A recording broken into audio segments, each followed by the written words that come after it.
नमस्कार, मी सुनील. आपण पाहतात आवाज इंडिया मराठी. आता एक नजर टाकूयात महत्त्वाच्या घडामोडींवर. आज मुंबई महापालिकेच्या इतिहासात एक महत्त्वाचा दिवस आहे.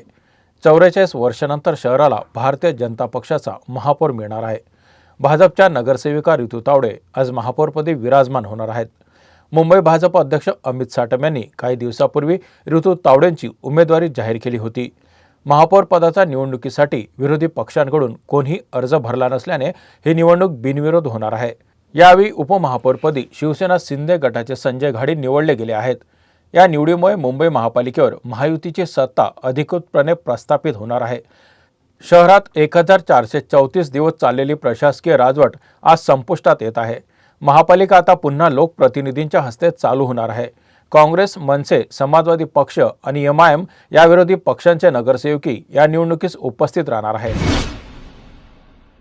मुख्यमंत्र्यांच्या दिल्ली दौऱ्यानंतर उपमुख्यमंत्री सुनेत्रा पवार आज दिल्ली जाऊन पंतप्रधान नरेंद्र मोदी आणि अमित शहांची भेट घेणार असल्याची माहिती मिळत आहे. दौऱ्यामध्ये सुनील तटकरे आणि प्रफुल्ल पटेलही त्यांच्यासोबत असतील.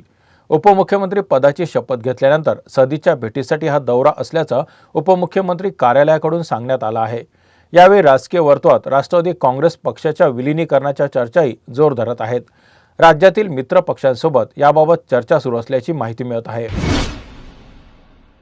राष्ट्रवादी काँग्रेस पवार गटाचे राष्ट्रीय अध्यक्ष शरद पवार यांच्या प्रकृतीबाबत महत्त्वाची माहिती समोर आली आहे.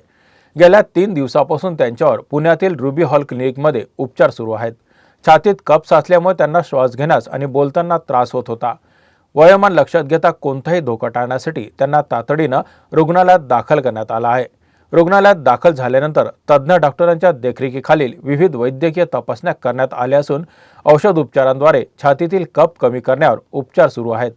त्यांच्या प्रकृतीत सुधारणा होत असल्याची माहिती मिळाली आहे. मात्र पूर्णपणे बरे होण्यासाठी डॉक्टरांनी त्यांना आणखी 5 दिवस रुग्णालयात विश्रांती आणि उपचार घेण्याचा सल्ला दिला आहे. मुंबईतील झवेरी बाजार परिसरात मोठ्या प्रमाणावर चालणाऱ्या सोन्याच्या तस्करीचा पर्दाफाश करण्यात आला आहे. अंमलबजावणी संचालनालयाच्या मुंबई झोनल युनिटने ऑपरेशन गोल्ड मेस डाऊन अंतर्गत ही कारवाई करत बेकायदेशीर सोनं वितळण्याची यंत्रणा उद्ध्वस्त केली आहे. या कारवाई दरम्यान 5.8 किलो तस्करीचं सोनं जप्त करण्यात आले असून त्याची अंदाजे किंमत सुमारे 9,22,00,000 रुपये आहे. या प्रकरणात 2 जणांना अटक करण्यात आली असून तपासात उघड झाल्यानुसार हे सोनं छत्रपती शिवाजी महाराज आंतरराष्ट्रीय विमानतळावरून मेनाच्या कॅप्सूलच्या माध्यमातून तस्करी करून भारतात आणण्यात आलं होतं. DRA अधिकाऱ्यांनी संबंधित ठिकाणी छापा टाकून हिशोबाच्या नोंदी, सोनं वितळण्यासाठी आणि कास्टिंगसाठी वापरली जाणारी उपकरणं, व्यवहारासाठी वापरलेल्या रोख रकमेचा साठा तसेच परदेशी बुलियन मार्किंगचे साचे जप्त केले. सोनं वितळण्याची मशीन आणि लहान मोठी सोन्याची बिस्किट सुद्धा जप्त करण्यात आली आहेत. महाराष्ट्र राज्य माध्यमिक आणि उच्च माध्यमिक शिक्षण मंडळातर्फे घेण्यात येणाऱ्या 12वीच्या परीक्षेला मंगळवारपासून सुरुवात झाली आहे. मात्र पहिल्याच दिवशी राज्य सरकारच्या कॉपीमुक्त अभियानाला धक्का बसल्याचं चित्र पाहायला मिळालं. इंग्रजी विषयाच्या पहिल्या पेपर दरम्यान राज्यभरात एकूण 42 विद्यार्थी कॉपी करताना आढळून आले. यामध्ये सर्वाधिक 22 प्रकरणं अमरावती विभागात नोंदवली गेली असून पुणे विभागात 10 विद्यार्थ्यांवर कारवाई करण्यात आली आहे. उर्वरित प्रकरणे इतर विभागातून समोर आली आहेत. परीक्षा सुरळीत आणि पारदर्शक पद्धतीने पार पाडाव्यात यासाठी मंडळाकडून कडक उपाययोजना करण्यात आल्या असतानाही पहिल्याच दिवशी एवढ्या संख्येने विद्यार्थी गैरप्रकार करताना आढळल्याने कॉपीमुक्त अभियानाच्या प्रभावी अंमलबजावणीला प्रश्नचिन्ह उपस्थित होत आहे. पकडलेल्या विद्यार्थ्यांवर नियमानुसार कारवाई करण्यात येणार असून पुढील पेपरांसाठी देखरेख अधिक कडक करण्याचे संकेत प्रशासनाकडून देण्यात आले आहेत.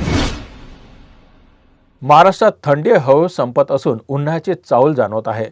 हवामान विभागाच्या अंदाजानुसार पुढील 48 तासात राज्यासह मध्य भारतात काही भागात पावसाची शक्यता आहे. मुंबईसह अनेक शहरांमध्ये कमाल तापमान 22 ते 35 अंशपर्यंत पोहोचू शकतं. सकाळी अजून थोडा गारवा असला तरी दिवस जसजसा पुढे सरकतो तसतसा उकाडा वाढवण्यास सुरुवात झाली आहे. राज्यातील किमान तापमानात वाढ होऊ शकते तर कमाल तापमानातही वाढ होत असल्यानं घामाच्या धारा वाहण्यास सुरुवात होणार आहे. केंद्रीय हवामानशास्त्र विभागानं मध्य भारतासह उत्तर भारतातील काही राज्यांमध्ये पावसाची शक्यता व्यक्त केली आहे. पुढील 48 तासात केरळसह महाराष्ट्राचा काही भाग, मध्य प्रदेश, राजस्थान आणि हरियाणामध्ये पावसाचा इशारा आहे. त्यामुळे नागरिकांनी सतर्क राहावं असं आवाहन करण्यात आलं आहे. मुंबईतील महत्त्वाकांक्षी कोस्टल रोड प्रकल्पाला आता एक नवी आणि अनोखी ओळख मिळणार आहे। देशातील पहिला मेलडी रोड म्हणून हा मार्ग ओळखला जाणार असून वाहन चालकांना प्रवासादरम्यान संगीताचा अनोखा अनुभव घेता येणार आहे।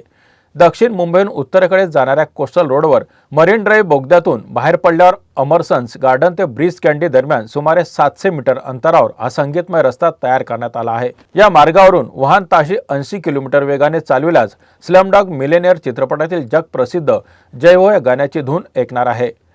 हंगेरियन तंत्रज्ञानाच्या साहाय्याने रस्त्यावर विशेष संगीतमय रिप्स म्हणजेच पट्ट्या बसवण्यात आल्या आहेत। या पट्ट्यांवरील विशिष्ट अंतर आणि वाहनाच्या चाकांमुळे निर्माण होणारे घर्षण यामुळे स्वर निर्मिती होते। हे स्वर थेट वाहनातील प्रवाशांना ऐकू येतात। आंतरराष्ट्रीय दर्जाचं तंत्रज्ञान आणि भारतीय संगीताचा संगम घडवणारा हा प्रकल्प देशभरात कुतूहलाचा विषय ठरणार आहे। या बातमीपत्रात इथेच थांबत आहोत। पाहत रहा आवाज इंडिया मराठी।